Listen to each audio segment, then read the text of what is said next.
We'll start with Rosie first.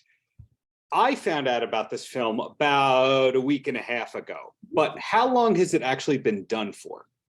So it's technically been finished since, I'd say, what, Nate, end of last year, beginning of this year, by the time we finished up the post process. It's one of those things where you finish a film and then you're automatically trying to back into festival schedules. So, was there a cut that was done-ish last year? Yes, technically, but I'd say it was probably officially finished probably top of this year. So it's a really nice way to wrap the year out with it getting released. Nick, does that timeline check out for you as well? Or is there something that Rosie doesn't know and she's about to find out? Oh, no, not again. Yeah. Oh, geez.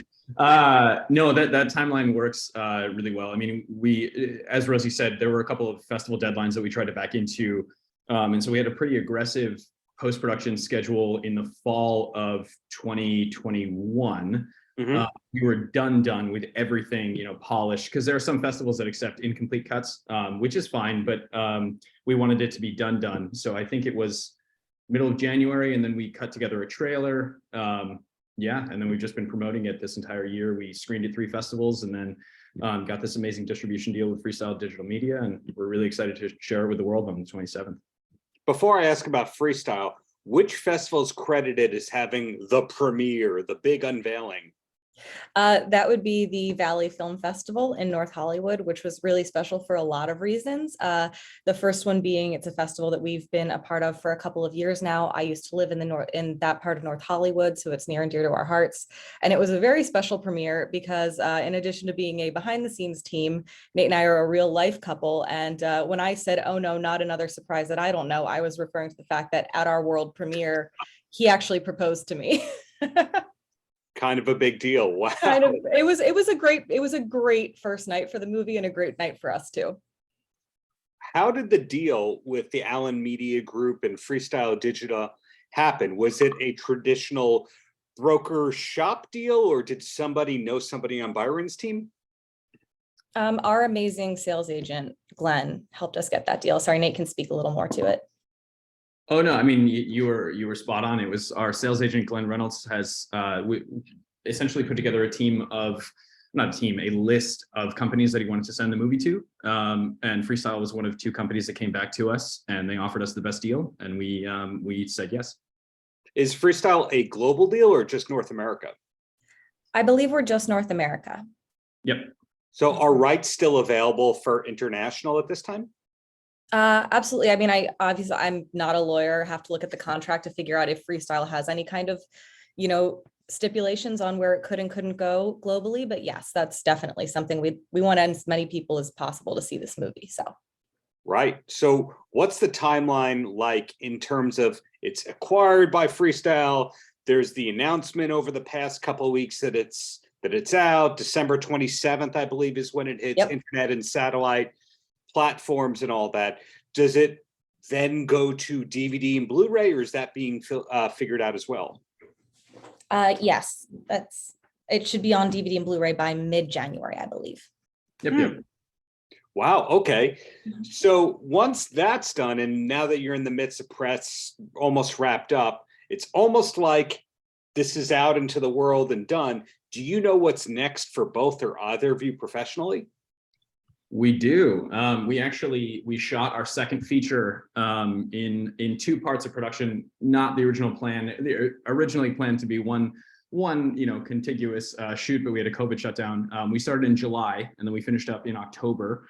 But we just had a phenomenal meeting with our post team over the last week and a half, locking in our assistant editor, and colorist, as well as our post-production sound mixer and our composer.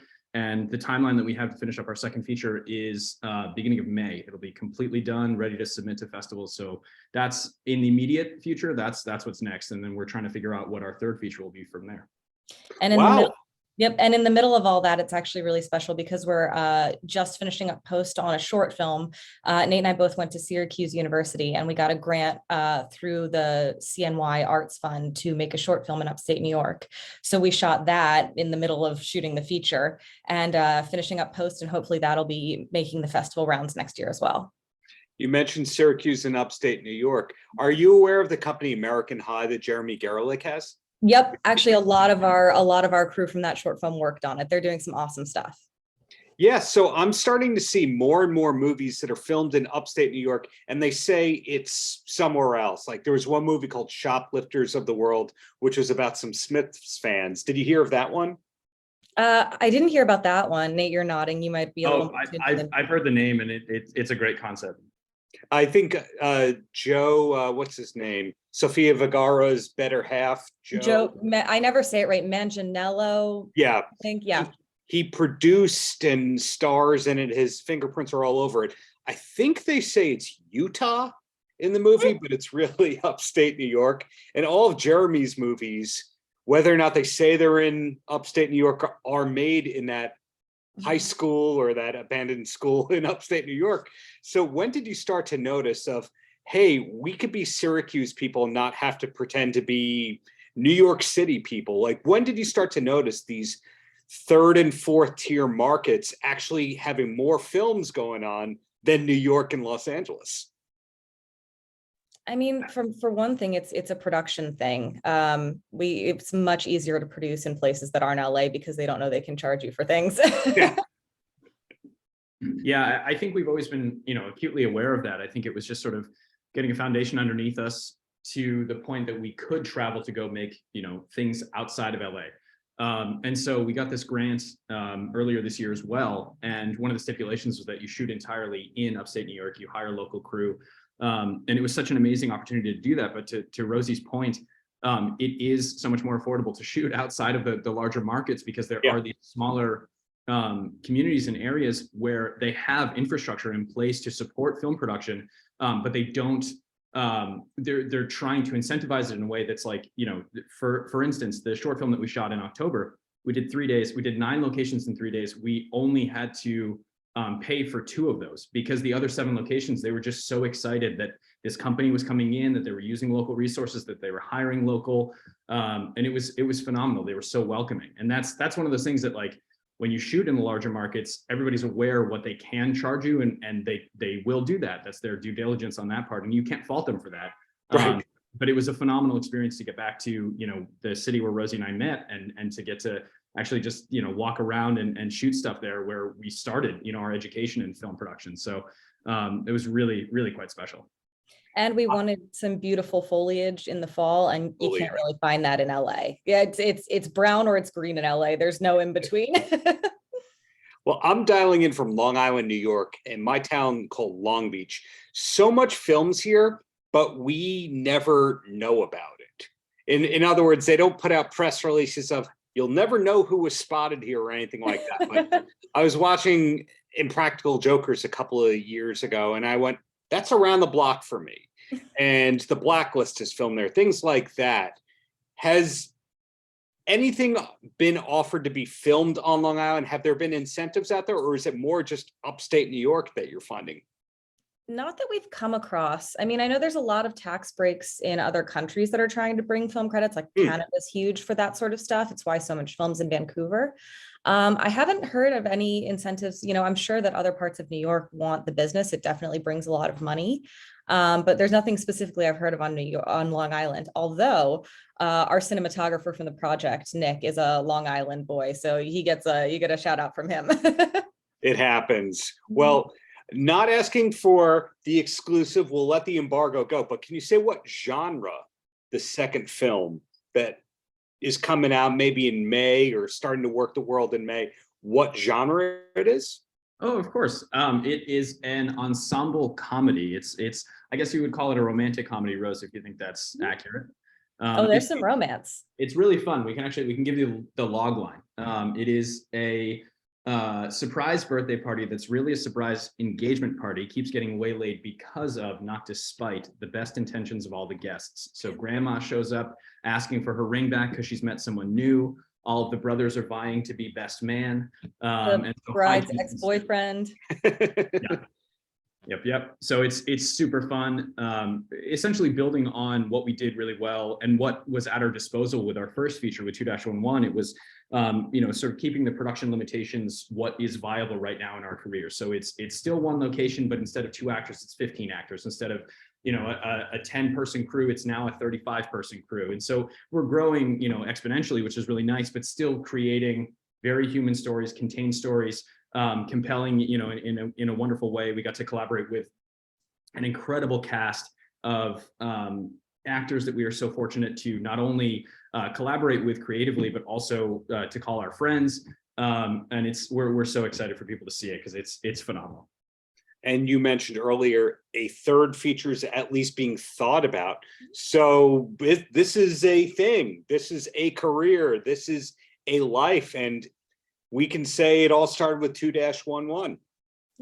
Yes, we can. I mean, if you want to go way, way back, it started with a group project in a television 205 class. But that was the first thing Nate and I ever worked on. But then it took a couple of years after that for us to even decide to be friends, let alone work together.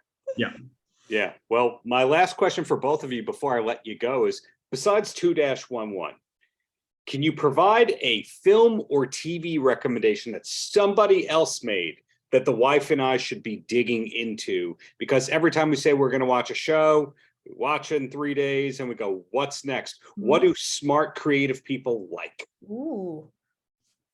Well, we wouldn't know. We're not those. No, I'm kidding. Nate, do you have one? I need a minute to think. I mean, the low-hanging fruit is what we just finished up, which was White Lotus season 2. It was so good. Absolutely incredible. What about you, Rose? I would say you went TV show, so I'm going to go movie. The movie that Nate and I always find ourselves recommending that no one has seen is the most delightful romantic comedy. It's called +1. And it's Maya Erskine and Jack Quaid. And it's just lovely. And if you have wedding fatigue, which, we're at that age group, it's like we've been to so many weddings in a year. It definitely hits home and relates. It's just a really lovely, sweet, laugh out loud movie that actually really inspired Nate and I a lot for Surprise. And then I'll keep with the theme of that inspired Surprise. Something that very much is tonally in the same family as 2-11 is the Duplass brothers. Is it Blue Jay or Bluebird, Nate? Blue Jay? Blue Jay. Which is just a beautiful, beautiful film. Yeah. I did see +1, the trailer of that. That's a Hulu original, or at least it's on Hulu at this time. Okay. So. Need to see that. Need to see Blue Jay. Hey, thank you for these recommendations, and thank you for putting great art into the world. Looking forward to that second film in 2023. Yeah, thanks for taking the time to talk to us. Paltrocast.